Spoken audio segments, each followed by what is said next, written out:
Your moment in the sun here to talk your team. Look, let's be honest. Nobody expects anything from New England this year. Are you going to make me a believer, or are you going to dump on your own team? Nobody expects anything from New England. It's actually quite funny that when I logged on, I sometimes we do these divisions. There's a nice CBS thing which breaks down each of the teams as to who can win the division. And for the AFC East, I didn't even bother writing a paragraph about the Patriots. There's just no chance, absolutely at all. And look, I completely agree. I really don't see a future where the Patriots are anything other than a team which will be picking in the top 3 in the draft again next year.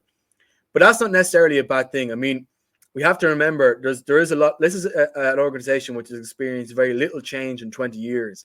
That's now going through a lot of change in one season, in terms of quarterback, in terms of head coach, in terms of general manager. Alex Van Pelt coming in as offensive coordinator. There's a lot going on, which is unusual in New England. I know there are fans of other teams that this seems to happen maybe every couple of years. It hasn't happened really in the Kraft era in Foxborough. So I think some patience is needed here. Last year, the Patriots got 4 wins in the season. This year, the Patriots could get fewer wins than that. And I think they will get, I think they're a 3-win team this year. But it will still be a better season than it was last year if they do 2 things right. One, the way that they lose games needs to be better, in that there needs to be some hope, or at least some vision as to what the team style of play will be. Because Jerod Mayo coming in as head coach is a continuation of the recognition, I suppose, that defense was where the team was strong. So we're going to try and continue that, but the offense is where changes need to be made. And look, people, so many names, we're not even going to start getting through names. Mac Jones, of course, being the main one of them.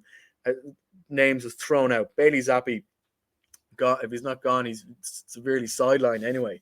And we now have Jacoby Brissett coming in, who I imagine will play the first 10 or 12 games as quarterback. There's a lot of hopes hanging on Drake May. Like, if the way we lose isn't hopeless, because so much of the way the Patriots lost when they lost games, they didn't just lose them, they were completely hopeless when they lost them. And they didn't know what they were doing. They were flummoxed around. It was like they were just throwing anything at the tactics board, hoping that something would stick. I keep going back to the Frankfurt game against the Colts, where nothing on offense worked. And I mean, nothing did. It was just absolutely like it was a game which honestly made you question why you liked American football in the first place, which is completely understandable, that considering it was meant to be the great showcase that the Patriots were putting on in Germany, as to why that was the moment that Robert Kraft decided that he wanted to get rid of Bill Belichick.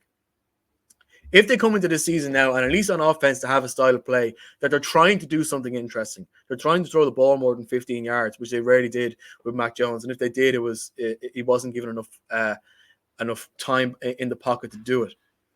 If on defense they at least show some level of strength they had in the Bill Belichick era, well, then this is going to be a good season. And managing the Drake May thing is going to be huge to whether I'm going to be sitting here this time next year and I'm confident that the Patriots can make a charge winning the division, because that's all this year is about. The Patriots are currently sitting on $43 million of cap space. That's $6 million more than the second highest team. So it's quite clear that there's no point in spending money this year. And in fairness to Kraft and the guys in Foxborough, they know not to spend money this year. The whole point of this year is to figure out, okay, we're good at X, we're bad at Y, we're going to spend money on A, B, and C. That's the whole point of this season. There are only 2 things really holding that back. Firstly, all the question marks around Drake May and how that situation is managed. Jerod Mayo is, of course, a rookie head coach. It is a huge challenge on him to make sure that he manages when Drake May is introduced and what way he's introduced correctly, because he can't be introduced to then be pulled out midway through games in the way that Mac Jones was put into games and then put out for Bailey Zappi, and we weren't sure going into each week whether it was Bailey Zappi starting or Mac Jones starting. That can't happen. We have to say, okay, Jacoby Brissett is the guy playing quarterback for the first 5 weeks, 10 weeks, whatever, and we keep rolling on. And secondly, a lot of patience are needed from Boston sports fans, and I think that the impatience of Boston sports fans is something which can actually work against the team.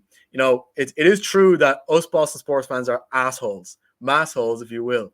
You know, and that's fine when we're being assholes about the fact that, you know, the Celtics have won their 18th banner and we're laughing up in the Lakers, or we're letting the Yankees know that we were 14 games behind them at the start of June and we're only 4 games behind them in the race to the AL East, whatever. That's fine when you're winning, when things are going good. Being an asshole is a bit of crack. But when you need to be there to support your team, when you need to be there to not add to the chaos in the way that Patriots fans have added to the chaos, and the fact that they so often cheered Bailey Zappi, they so often booed off Mac Jones. That is not an environment for a young quarterback to blossom in the way that other fan bases and other organizations and other markets are better places for young quarterbacks to blossom in. I'm thinking of Minnesota as being a great place for a young quarterback to go, in the way that New England quite often isn't. So it's going to take some patience from the Patriots fans as well to realize that this is a complete rebuild. This year, if we only get 2 or 3 wins, that's fine. Make sure that we have an identity. Make sure that our wins aren't complete, hopeless blowouts where we're losing 6 points to 0 against the Chargers in front of an empty Foxborough Stadium when people are buying tickets for $10. And my main wish this year is when they play in London, can the Patriots please score a touchdown? I don't care if you lose. Fair enough, the Jaguars beat you. Please score a touchdown. It's the one thing you didn't do in Frankfurt. If they do that, then I'll be happy with the way the Patriots season works out this year. The big question mark really is when they start Drake May. And we can't be sitting here asking every week, come on, bring him in, bring him in, bring him in. It has to be done right. It has to be done before the end of the season, but it can't be done, in the middle of October. There is a moment there where Drake May is brought in and is given the tools to flourish. He might get a win or two, and then we can have confidence next year by saying, okay, we can now build a team because we know what we have. Noel, I suppose at least in this situation, you can say that there isn't a huge burden of expectation either on Jerod Mayo, on Jacoby Brissett, or on anyone in the Patriots organization. Like, nobody seems to be predicting more than 3 or 4 wins, Shane included, for the year ahead. But that is the kind of environment in which the right head coach and the right players can actually flourish because they literally have nothing to lose. No, absolutely. Look, Shane is spot on. This is just a rebuild. This is, you've had such an all-powerful head coach / GM / everything else who's been there for the last 20 plus years, who is gone now. So this is just this team, this club now just resetting itself. They have a good defense, so you think that may keep them in some games or may keep games maybe competitive for some of the weeks. But obviously the offense there's not a huge amount there that would get you overly excited. Obviously, we have Jacoby Brissett who will start. And for me, I kind of hope they don't rush to bring in the rookie quarterback if things aren't going well. Because as we say, you're not expecting much anyway going forward this season. This is just about this team starting to rebuild those foundations and put everything back in place again to kind of move forward as they go along.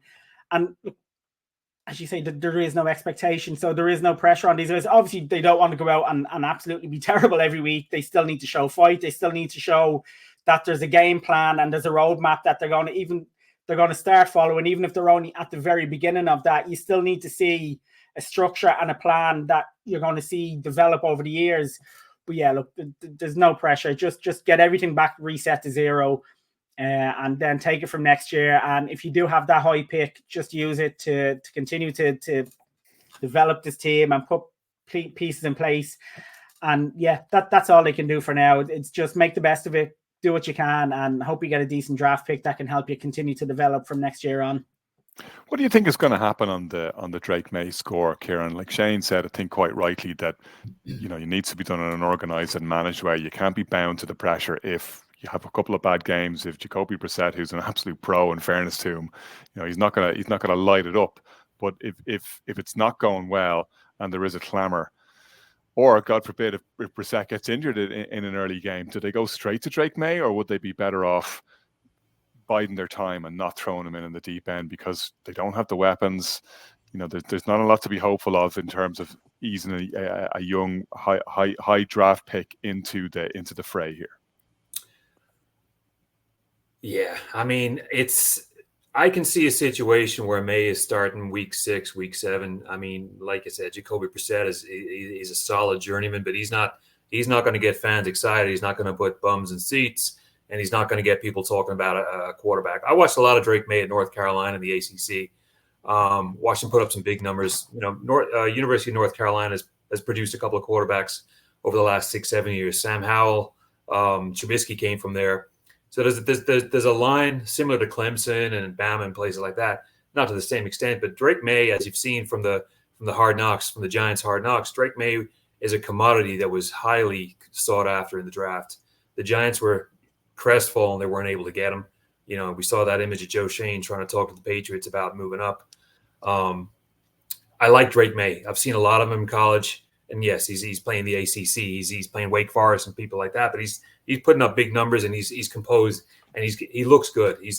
I'm upbeat. I'm more upbeat than the other guys about the Patriots. I think you've got a quarterback who's going to be good regardless of the weapons around him. And the Patriots are shopping in the bargain bin. KJ Osborne and Kendrick Bourne, Hunter Henry, Antonio Gibson. These are probably third-rate players in the position. Maybe not Hunter Henry, but they still have Ramondre Stevenson. There's enough talent there to make him look serviceable, to make them look good. It's not a situation where they're thrown to the lions, and they still have a decent O-line, not great. The defense is, you're going to have Christian Gonzalez coming back, which is huge. Jabril Peppers, Matthew Judon. So the defense is going to take care of their part. So I think they're going to give the offense enough time to get some points on the board. And I would be optimistic if I was a Patriots fan. It can't get much worse. this is the first back-to-back losing years since 92, 93. And the Patriots, everything's on the upslope right now. They didn't score more than 30 points for the entire season. That is mind-boggling when you think of a juggernaut like the Patriots. They didn't get to 30 points, and they had some stinkers. Shane was talking about the 6-0 game. Good God, it was awful. And even the Giants games when they missed that field goal. I'm not going to say I was rooting for the field goal to go in, but that was just a brutal game too, in the wind and the rain at MetLife. But it can't be as bad as it was last year. It's only pointing upwards for the Patriots, and they've got a boatload of cap room, and they're just kind of treading water right now with bargain basement players. I think only them and the Panthers right now we're out on completely. I don't think there's much redemption. But look at it this way: it can't be much worse than last year. And between they're just going to draft like crazy. They picked up. Logan Mankins and Dan Connolly are not coming in for that O-line, but still, they drafted pretty good. They've solidified, and that's how they're going to grow. Drake May was a great find for them in the draft. I'm not definitely pessimistic on the Pats, but it's not going to be a great season. But I can see some chinks of light in there. I can see some things that they can work with. And to be honest with you, I think Mayo is the only head coach in the East that's got a job security. I really do. I don't think the other three in the division are going to last for the rest. I don't think they're going to be there in the position next year. I think Mayo's been given the task of, not quite a Vrabel, Belichick kind of tree, but he is a disciple of Belichick, going back there to those linebacker days. And I think he's got, he's been given the patience by Kraft. And, this is a rebuild. Obviously, we know that. Let's build up in the draft, use the money wisely, maybe get a couple of free agents here and there. But it's not dire. It's not great, but it's not dire. It's Patriots they're trending upwards. I'll say. I actually have them winning more than 3 games. I think they might win 5 games next year. I think they might be able. I think they're going to take one from the Jets, and then they might take one from the Bills in the division, and we'll see if they can scramble a few in the rest of the schedule. But I wouldn't be completely pessimistic on the Patriots. All right. Hold the Mayo, says Kieran Boyle, to round up our AFC East preview. That is the last of our divisional previews. You can find all the others wherever you get your podcast. Do please remember to like and subscribe. We'll be right back with you on the Irish NFL Show very soon.